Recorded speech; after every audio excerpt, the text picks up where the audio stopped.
सद्भावना तिरंगा केंद्रावर यंदा स्वातंत्र्य दिनाच्या पार्श्वभूमीवर प्रथमच 3.5 ते 4 फूट उंचीची फायबरची भारत मातेची मूर्ती उपलब्ध करण्यात आली आहे। 13 ते 15 ऑगस्ट दरम्यान तिरंगा वस्तू आणि विविध मिठाई ही उपलब्ध राहणार आहेत।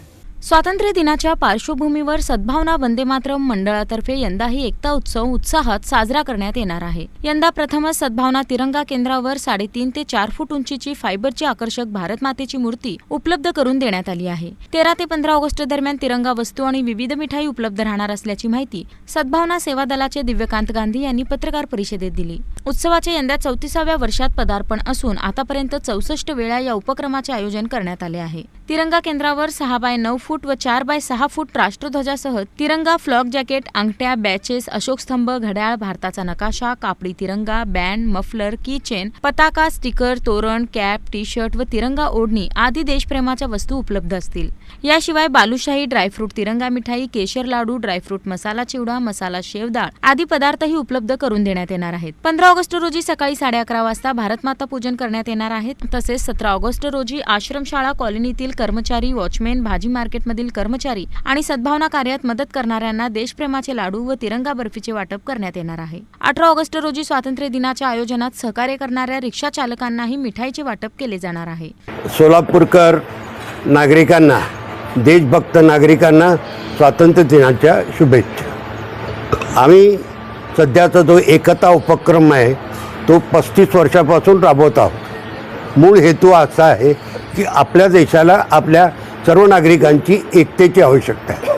ही एकता शक्ती जर जुळवायची असेल तर आपला जो भारत देश धर्मप्रधान आहे तर धर्मानिमित्त हे सगळे एकत्र येतील आणि राष्ट्रधर्म हा आपण ध्यानात घेतला तर सर्वजण एकत्र येतील या हेतूने आम्ही हा उपक्रम चालू ठेवलेला आहे। 35 वर्षापूर्वी आपणच मिठाई केंद्र चालू करावं। मिठाई केंद्रावर मग विविध प्रकारचे आत्तापर्यंत मिठाई बनवली, त्याच्यात तिरंगा बर्फी ही आपली फार दूरपर्यंत जाते। ते तिरंगा बर्फीमध्ये केशर, बदाम आणि पिस्ता असतो, खवा, खोबरं, आणि ही इतकी लायकिंग आहे की इथून दरवर्षी दूरदूरच्या गावाचे लोकसुद्धा येतात आणि घेऊन जातात। हा झाला मिठाई केंद्र। त्याचबरोबर सगळे यंगस्टर आहेत। आपल्या भारतामध्ये यंगस्टरची संख्या मोठी आहे आणि यंगस्टरवरच त्यांची देशभक्ती असेल, त्यांच्यावरच आपला देश फार पुढे जाईल आणि फास्ट जाईल।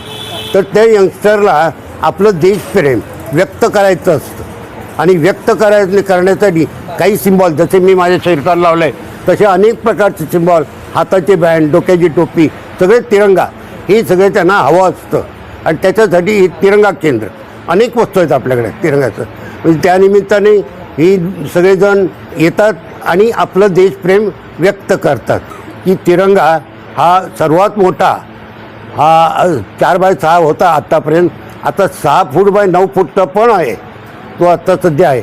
आणि सध्या नवीन फ्रॉक आलेले आहेत, यावर्षी ड्रेस जरा चांगले ड्रेस वगैरे आलेले, लोकांनी त्यांच्या मनाप्रमाणे यावं, घ्यावं आणि साजरा करावा। या पत्रकार परिषदेला ध्रुवेश गांधी, रोशन शेख, सोना गांधी, श्रुती गांधी, स्नेहा गांधी, रूपा पारेख, नारायण छाबरिया, मयूर सोलनकर, प्रकाश लोढा, गणेश खेडकर आणि जयदेव बाहेरमठ उपस्थित होते।